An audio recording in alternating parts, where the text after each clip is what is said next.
안녕하세요. 살아있는 책 산책입니다. 오늘 산책길의 책은 이범 저자의 문재인 이후의 교육입니다. 책 제목에서부터 교육과 정치가 뗄 수 없는 분야라는 것을 드러내주지 않았나 싶은데요.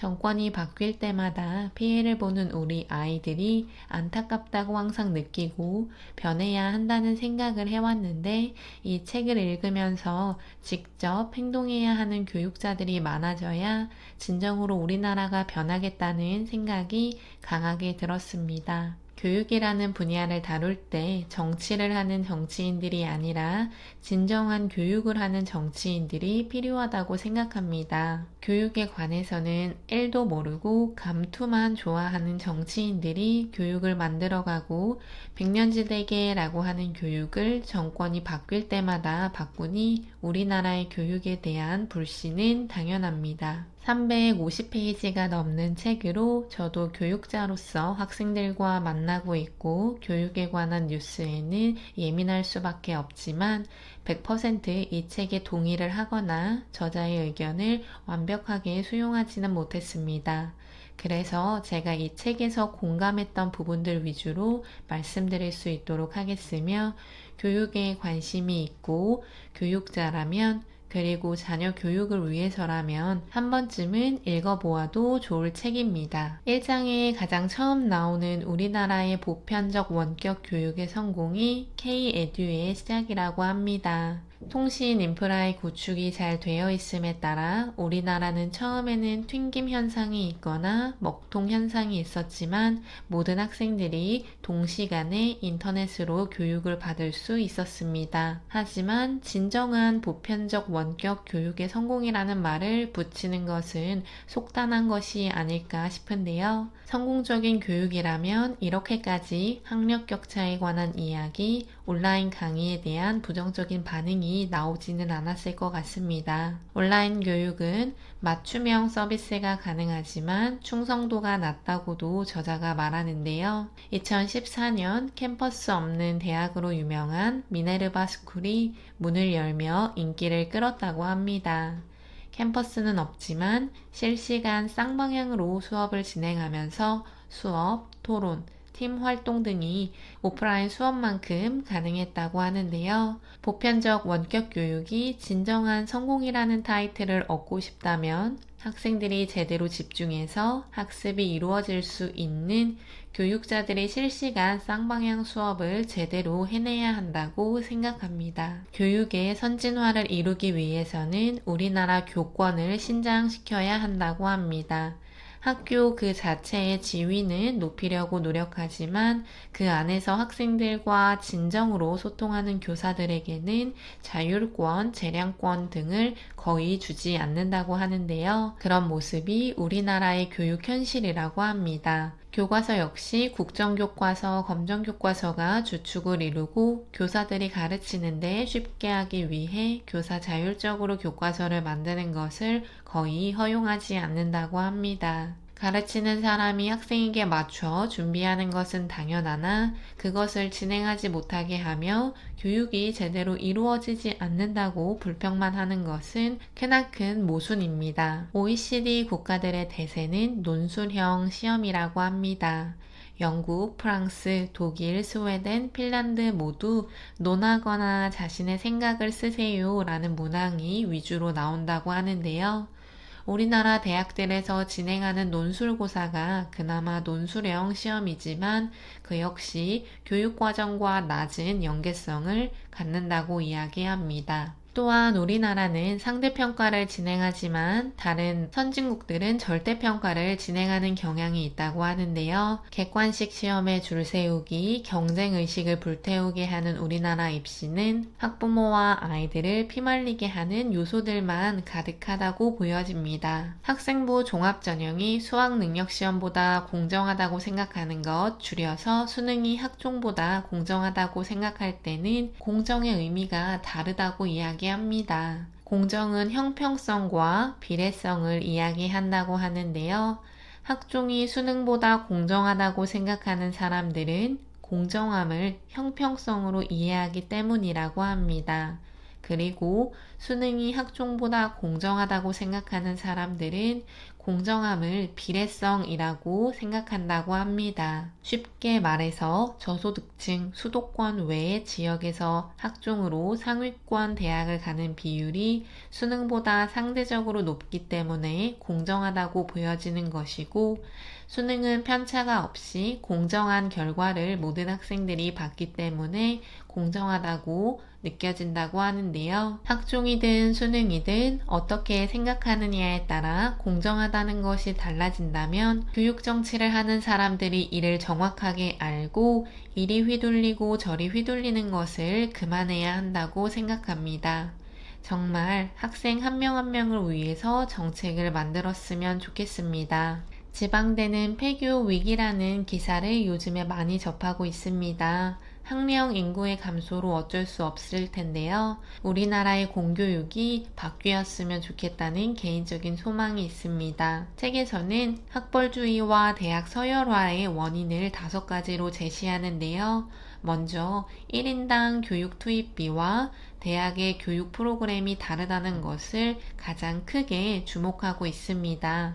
그 외에도 후광 효과, 네트워크 효과, 인서울과 같은 지리적인 효과, 동료 효과 등 여러 요인들이 학벌주의 대학 서열화를 만든다고 합니다. 쉽게 예를 들어 인서울에 위치한 대학은 1인당 학생들에게 투자하는 교육비가 1,000만 원이라면 상대적으로 지방에 있는 대학들은 그보다 적기 때문에 학생들이 교육 여건을 따지고 서울에 있는 대학교를 원한다고 보여질 수 있습니다. 우리가 생각했던 것처럼 돈이 많으면 공부를 더 시켰다는 이야기는 맞지 않다고 하는데요. 책에서 저자는 20세기 중반의 한국의 교육열이 유난히 높고 교육 경쟁이 심했던 이유를 공부를 중시하는 문화와 집에 돈이 있었던 것, 심한 대학 서열을 이야기하고 있습니다. 그중 2번째인 집에 땅을 팔아 자녀 교육을 시킬 수 있는 가정이 상대적으로 많았다고 하는데요. 다시 이야기해서 교육열의 원천이 집에 땅을 가진 사람들이 나름 많이 있던 평등했던 사회였기 때문이라고 합니다. 사회적으로 정기 채용보다 수시 채용을 늘리겠다고 발표를 하는 곳이 늘어나고 현실화되면서 학벌의 가치는 떨어지고 있다고 하는데요. 개인적으로 피부로 느껴지지는 않습니다. 아직도 학생들과 수업을 진행하거나 학부모들과 상담을 할 때 학생들이 원하는 것을 할 수 있도록 지지해주는 부모들도 물론 있지만 그것이 어떤 것이든 일단은 인서울, 서울 상위권 대학을 입학하기를 원하는 부모들이 많기 때문입니다. 그럼에도 불구하고 학벌의 가치보다 개인의 역량이 더욱 중시되는 사회를 당연히 저도 바라고 있는데요. 정부가 경제를 주도했던 시절에는 소위 말하는 스카이가 정권을 장악하고 그들의 유니버스를 만들었다고 합니다. 또한 육군 사관학교 역시 그들이 원하는 학벌이었다고 하는데요. 이제는 정부가 경제를 주도하는 것이 아니라 시장이 경제를 주도하기 때문에 학벌보다는 개인의 자질, 역량을 중시하는 쪽으로 옮겨지고 있다고 합니다. 앞으로는 개인의 역량과 자질, 능력이 부각되어 초, 중, 고등학교 때부터 옆 친구를 눌러야 한다는 경쟁의식을 줄어들게 했으면 좋겠습니다. 16장의 제목인 공교육 걱정 없는 세상은 그 장의 제목 자체가 실현이 되면 좋겠다고 생각했는데요. 저자도 이야기하지만 초등학교 1학년 때 을에 한글을 떼고 들어온다고 생각하는 선생님들이 많습니다. 그래서인지 아이들이 조금 힘들어 하거나 따라가지 못하더라도 신경을 쓰지 않고 책에 나온 표현 그 자체로 잘하지 못해도 무시하는 경향이 있다는 것인데요. 아마 이런 현상을 많은 학부모, 학생, 교사들이 스스로 느끼고 있을 겁니다. 공교육이 제대로 진행되지 않기 때문에 당연히 사교육이 판친다는 것은 그 어떤 누구라도 동의하지 않을 수 없습니다. 학부모들은 공교육의 부실을 잘 알고 있지만 요즘 말로 1도 모르는 정치인들이 교육부와 교육청의 자리를 잡고 앉아 있으니 공교육이 계속 걱정이 될 수밖에 없습니다. 가장 중요한 것은 기초학력이 계속해서 하락되고 있다는 것인데요. 물론 최상위층 상위권의 아이들은 그렇지 않습니다. 하지만 중하위권, 하위권인 친구들의 기초학력이 계속해서 저하되고 있는데요. 교육에서도 양극화가 뚜렷하게 드러나고 있는 중입니다. 하위권 학생들도 대한민국의 학생들로 공교육이 제대로 활성화되어 학생들을 도와주고 구해줘야 한다는 점에서 저자의 말에 적극 공감이 되었습니다. 나머지 공부를 교사가 진행하게 하더라도 학교에서 다른 방과 후 수업으로 교실을 빼앗아가고 나머지 공부라는 어감으로 학생을 낙인 찍는 등의 교육 현장이라고 믿지 못할 일들이 벌어지고 있는데요. 그런 요인 하나하나가 모여 우리나라의 교육 격차를 극적으로 넓히고 있지 않나 싶습니다. 고교 평준화라는 이야기가 교육에서 대세로 자리 잡았으며 고교 평준화는 마치 교육의 평등을 보여준다고 생각합니다.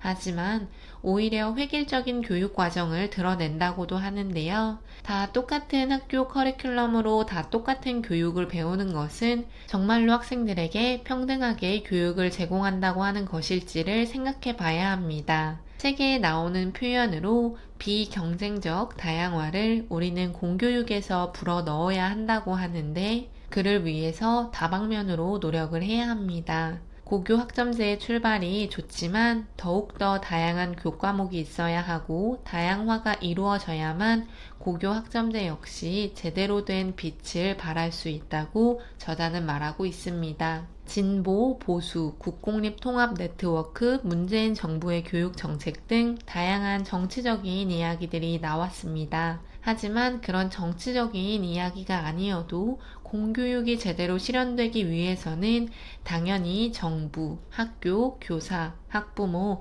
학생 모두 교육적인 목표를 명확하게 해서 만들어 나가야 한다고 생각합니다. 누군가의 탓만 하는 것이 아니라 서로 협력해야 한다고 생각하는데요. 다양화, 학생 한 명 한 명에게 맞는 교육을 해주는 것이 어쩌면 우리가 추구하는 교육적인 평등을 이야기하는 것은 아닐까 싶습니다. 미래의 우리 인재들이 자신이 진짜로 하고 싶은 공부를 찾아가기 위해서 모두 머리를 맞대고 생각해서 만들어 나가야 합니다. 오늘 산책길의 책은 이범 저자의 문재인 이후의 교육이었습니다. 감사합니다.